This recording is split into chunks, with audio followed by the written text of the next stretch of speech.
कैसरगंज की तस्वीर जल्द साफ होने के आसार। अब की बार ऐतिहासिक होगा कैसरगंज का चुनाव। टिकट पर मंडरा रहे घने काले बादल जल्द होंगे शांत।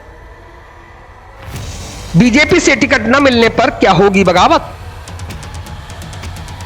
अगले 3 दिन कैसरगंज सीट के लिए होंगे बेहद खास। 2024 में होने वाले लोकसभा चुनाव में जितनी चर्चा इन दिनों 57वें लोकसभा क्षेत्र कैसरगंज को लेकर हो रही है, शायद इतनी चर्चा तो देश की किसी और लोकसभा सीट को लेकर नहीं हो रही होगी। और ऐसा है भी तो इसलिए कि देश की आजादी के 10 साल बाद गोंडा के एक छोटे से गांव विष्णुहरपुर में जन्मे ब्रजभूषण शरण सिंह का नाम उनके काम से भी 10 हाथ आगे चल रहा है। तभी तो जिस भारतीय जनता पार्टी से वो 5 बार सांसद रहे, एक बार उनकी पत्नी सांसद रही, आज वही भारतीय जनता पार्टी उन्हें कैसरगंज से टिकट दिए जाने को लेकर असमंजस में पड़ी दिखाई दे रही है। क्या इसका कारण हरियाणा में होने वाला चुनाव है या फिर सांसद को लेकर देश को कुश्ती में पदक दिलाने वाली महिला पहलवानों का गुस्सा, या फिर इससे भी कहीं ऊपर बीजेपी के बड़े नेताओं की जुगलबंदी, जो कैसरगंज सांसद ब्रजभूषण शरण सिंह के उस विजय रथ को रोकना चाहते हैं जिसकी शायद वो अब की बार कमल निशान से हैट्रिक लगाने की सोच रहे थे। लेकिन ऐसा हो पाएगा या नहीं, इसको लेकर चर्चाओं का बाजार बेहद गर्म है।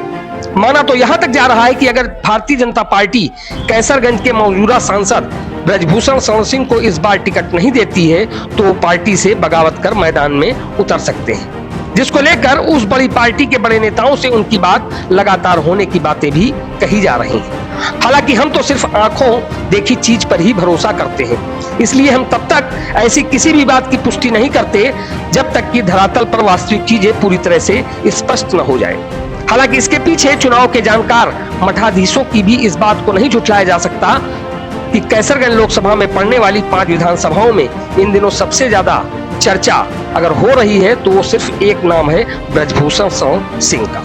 अब वो चर्चा उन्हें बीजेपी से टिकट मिलने को लेकर हो रही है या फिर बीजेपी से उनका टिकट कटने को लेकर, ये तो फिलहाल आने वाला वक्त ही बताएगा कि बीजेपी से कौन होगा कैसरगंज का प्रत्याशी। अगर ब्रजभूषण नहीं तो फिर कौन। इसलिए फिलहाल दिल थाम कर बैठिए और इस बात के लिए बेफिक्र हो जाइए कि अब की बार 57वीं लोकसभा कैसरगंज का चुनाव बेहद रोमांचक रहने वाला है, जिसमें आपको साम दाम दंड भेद जैसे कई ऐसे अनुभव देखने को मिलेंगे जिसे आपने इससे पहले कहीं नहीं देखा होगा। क्योंकि यहाँ बात आन बान और शान तक आ पहुंची है, जिसके लिए एक ओर से 0 टॉलरेंस तो दूसरी ओर से करो और मरो तक की रणनीति तैयार की जा चुकी है। ऐसे में यह देखना बेहद दिलचस्प होगा कि 6 बार में 5 बार बीजेपी, 1 बार सपा से खुद को और 1 बार खुद की पत्नी को सांसद बनाने वाले ब्रजभूषण शरण सिंह का इस बार बीजेपी करती क्या है।